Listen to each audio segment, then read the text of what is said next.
Bonjour. Alors, comme on a vu le cours dernier, on va parler Bezrat Hashem à travers le 7e pérec de Yoshua. On a vu que beaucoup dit à Yoshua, Chata Israël, Israël a fauté. On a amené Rav Dessler, qu'ici Israël a pu fauter, c'est une ligne d'influence. L'influence du peuple juif à ce moment-là n'était pas comme il se fallait. On essaie de développer cette ligne d'influence. Comme on a expliqué, on voit qu'à partir du moment où l'homme vient dans ce monde-là, à l'âge zéro, il va être confronté à un système dans ce monde qui s'appelle l'influence. C'est-à-dire que soit il va influencer, soit je vais être influencé. Il y a les deux choses, et au milieu ça n'existe pas. Soit j'influence, soit je vais être influencé.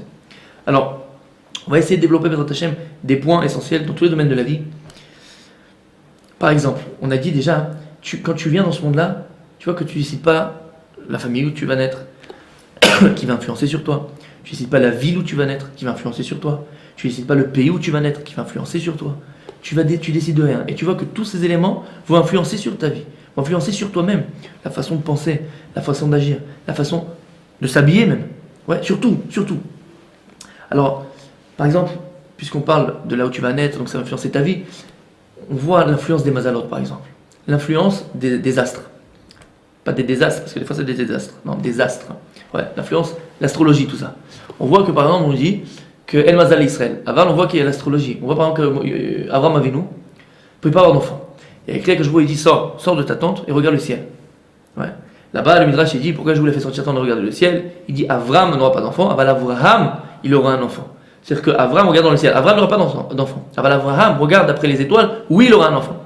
Donc qu'est-ce qu'on voit ici? Que Dieu il a donné une force aux astres, ouais, à l'astrologie. L'astrologie ça existe. Le problème c'est que comment ça marche? C'est quoi? Les gens ils pensent, il y en a qui se lèvent le matin, ils appellent Madame Soleil, qu'est-ce qui m'arrive aujourd'hui? Et en fonction de ça, ils vont gérer leur vie. Chas v'shalom. Akadosh Baruch Hu, c'est vrai.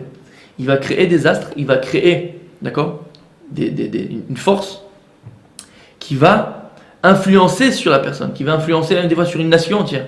Oui, ça va être influencé. Les mazalot, ils influencent, mais ils ne te dirigent pas. En mazal Israël. Il n'y a pas de mazal pour l'homme Israël. Il n'y a pas de destin, il n'y a pas de destinée. D'accord? Le mektoub n'existe pas chez nous. Le juif décide de son destin. Le juif décide de sa vie. Akadosh Baruch Hu, il a décidé comme ça, de te donner la possibilité de décider, toi-même décider de ta vie, de ce que tu feras de ta vie, de ce que tu seras. Donc il faut bien comprendre que les mazalot, les astres, l'astrologie, Dieu il a donné une influence, une force d'influence sur la terre, sur les hommes. Par exemple, on voit la marée haute, la marée basse. Ouais, dans les mers. Tu vas là sur la Manche, en France, et des fois tu as la marée haute, la marée basse, la mer elle monte, la mer elle descend. Comment c'est possible? C'est l'Atlantique. Ouais. Comment c'est possible? Par rapport à la Lune, comment c'est? Donc tu vois que la Lune, elle va avoir une influence sur la Terre. Mais tu ne vois pas comment c'est possible, une fois la mer est là-bas. Oui, la Lune, par rapport à son positionnement reculé, ouais, elle va avoir une influence sur la Terre. Donc tu vois qu'Akadosh il a donné cette force d'influence sur les astres. Comprendre que les mazalot influent, mais ne te dirigent pas. Il y a des histoires dans la Gemara. Il y a écrit par exemple, la Gemara nous dit dans Masechet Nida, l'influence sur les enfants. Par exemple, on nous dit que si maintenant telle personne va naître sur telle étoile, d'accord, qui s'appelait Adouma, c'était rouge, alors il aura une tendance au sang. Il aura une tendance vers le sang.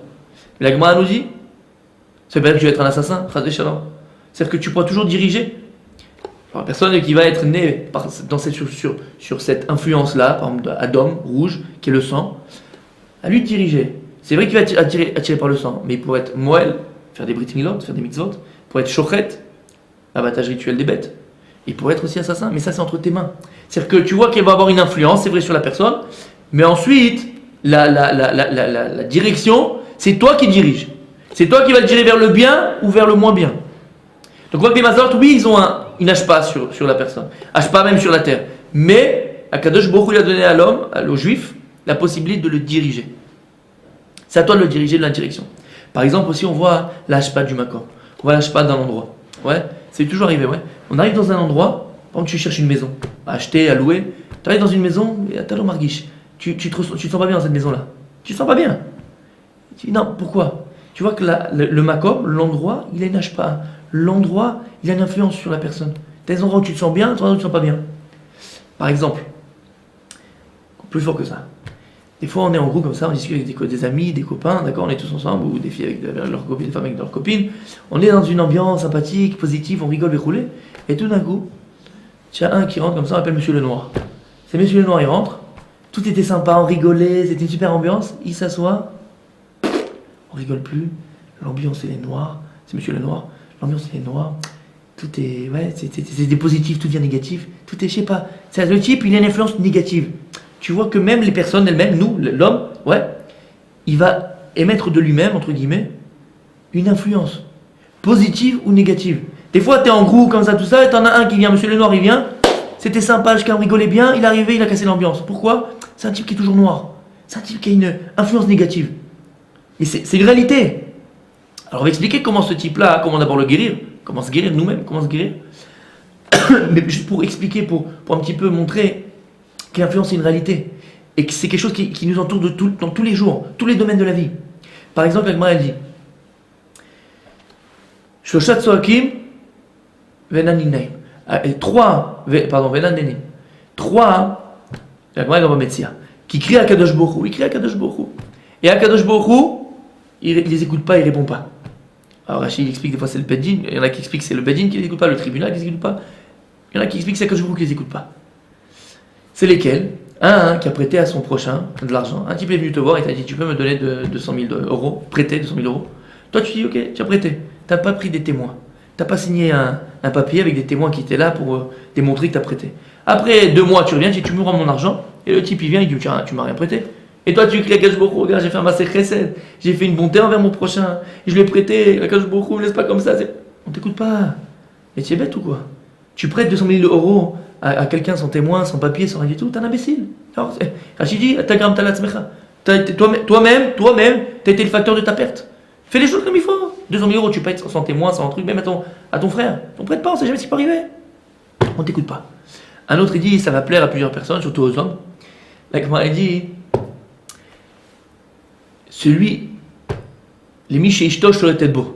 que sa femme, c'est elle qui a le pouvoir sur lui, c'est elle qui domine. Et il crie, je regarde la femme que j'ai, j'arrive pas, celle qui décide de tout, et moi j'ai pas la parole, et je peux rien faire. Ouais, la Gemara, c'est une Gemara. Et la Gemara, et on lui dit, que je il écoute pas. Il dit, qui c'est l'homme? C'est qui l'homme à la maison? C'est toi, c'est à toi de régler ton problème. Si maintenant c'est la femme qui dirige, c'est toi qui es arrivé, est-ce que tu es arrivé tout seul? Peut-être on développera ça. Troisième chose, c'est ce qui nous intéresse, c'est une personne, par exemple, qui n'arrive pas dans un endroit. Michel lo mazal même como, quelqu'un qui n'a pas de mazal, qui n'a pas de chance là où il est, et il ne change pas d'endroit. Et il ne déménage pas, il ne s'en va pas de son endroit. Pourquoi il écrit Quand la machine me como, pardon, Mechila, et comme il a écrit, Mechel makom, Mechel mazal. Tout celui qui change d'endroit, ouais, il change son mazal, donc sa chance, la roue elle tourne. Alors comment ça marche? On te dit que quoi? Que tout celui qui est dans un endroit et qu'on voit que ça marche pas, il n'arrive pas, c'est pas d'accord, il n'arrive pas à rouler. On lui dit celui-là il peut créer Kadosh Baruch Hu, il prie, Kadosh Baruch Hu, viens m'aider, j'arrive pas, tout ce que je touche c'est noir, tout ce que je touche ça marche pas, j'essaie d'investir ça marche pas, je fais ça marche pas. On dit on l'écoute pas, on t'écoute pas, Kadosh Baruch Hu t'écoute pas, pourquoi? Chachamim te disent mais chez les mazal, change d'endroit, et ton mazal il va tourner, et la roue elle va tourner, ta chance elle va tourner. On t'écoute pas, c'est à toi, c'est ton problème. Alors comment ça marche? Nous très souvent on pense que ça, on connaît ça, mais très souvent on pense que c'est un peu du, comment on va dire ça, c'est un peu ségoula, ouais c'est une ségoula, c'est un peu gris comme ça. C'est baguette magique, change d'endroit, tout va bien. Comment ça marche? Pourquoi quand ils te disent, si à un endroit tu vois que ça marche pas, t'as pas la bracha, ça va pas, rien ne marche, ils changent d'endroit et tu vois que ça, la roue va tourner, ça va marcher. Comment c'est possible? Ben en fait c'est ça. Pour comprendre ça, il y a une mitzvah dans la Torah. Mitzvah dans la Torah qui s'appelle Mitzvah Tsouka.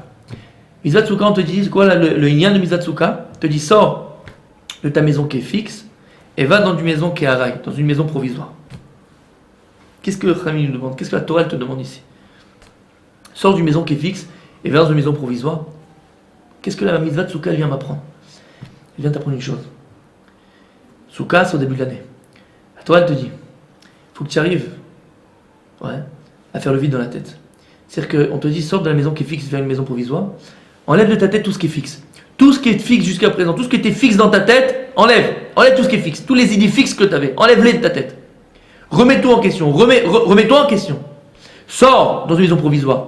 Fais que tout dans ta tête soit provisoire. Sois capable de remettre tout en question. Revois la vie d'une vision différente. Mets un nouveau regard sur la vie. C'est ça qu'on te dit ici. Pourquoi? Parce que très souvent, pourquoi on reste fermé dans nos problèmes? Pourquoi des fois on n'arrive pas, on est dans un endroit, ben, rien ne marche. Pourquoi?